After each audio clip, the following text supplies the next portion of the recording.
Hi everyone, welcome back. We continue on this machine learning modules, and lastly we learned about SVM, which is support vector machines. Today we are gonna start to a new one, which is Normal Bayes Classifier. This bias, if you in university, if you get any math class or statistic class, I'm sure you heard about bias because this is famous in statistics actually. So this is used for Gaussian distributed data classification. So but in computer vision side there is also correspond, because you may get again Gaussian distributed data in computer vision also. For example, in industrial application, imagine you try to calculate some contour of any material, and in there the contour data can be look like a Gaussian distributed data. So in that case you can be using this Bayes classifier to be able to classify the contours. So this is just an example in the real world computer vision applications. So since this class is easy, I'm not gonna split this into two, and we are gonna finish in this video. And before starting to a new class of machine learning module, we are always comparing the new one with the previous ones. So but I'm not gonna talk again with these three columns. I'm just gonna focus to normal Bayes. You can stop the video and you can check the table if you are interested. Normal Bayes part, this is actually parametric, generative and parametric. We are calling it parametric because Bayes is only using mean and variance of the classes. So there are two important parameters it's using, so we are calling it parametric.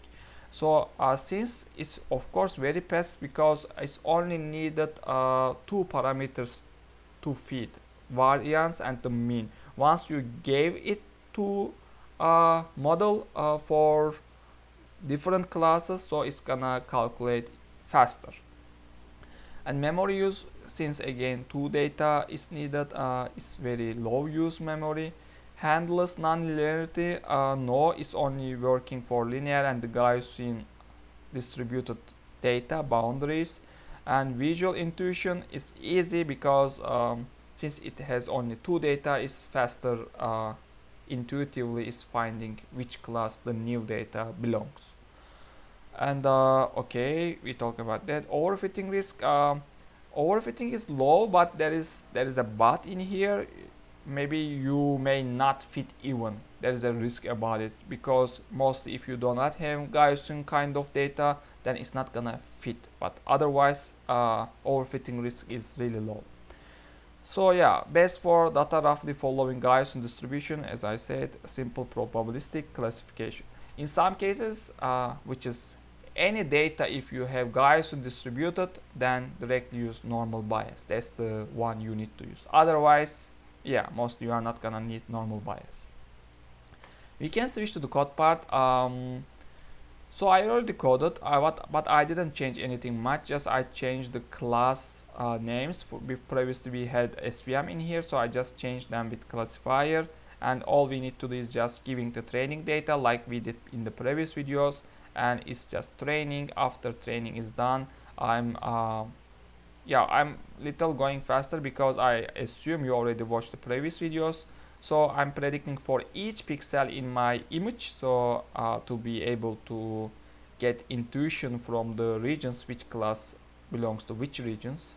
And yeah, and after that I'm drawing again the training data to see, and I'm giving two new data at the end, and I'm predicting them, and I'm just console out them into here. Yeah, let's run it.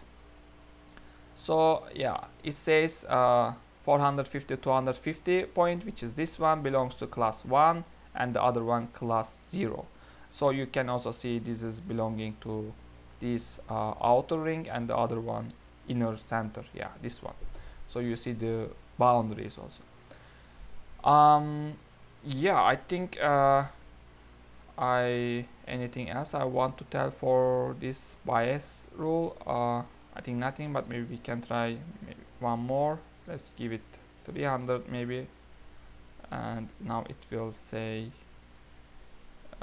okay, it's not, yeah, it's showing circle on here, but we need to also change sample 300 here. now both belongs to outer ring. Yeah, this is working in that. Yeah, what I want to say, this is not a Gaussian distributing data, but somehow, yeah, normal Bayes is working fine for this, but this is not a Gaussian distributed data. I don't wanna, so I'm trying to go on the same example for all classes, because I believe this is mostly fitting to explain mostly other classes in the machine learning module. So I didn't want to change it, but just to remind, this is not a Gaussian distributed data. Yeah, but you can find easily, just find a counter and give the data. It will try to, yeah, fit it. And I'm done for this video. Thanks for watching. See you in the next videos.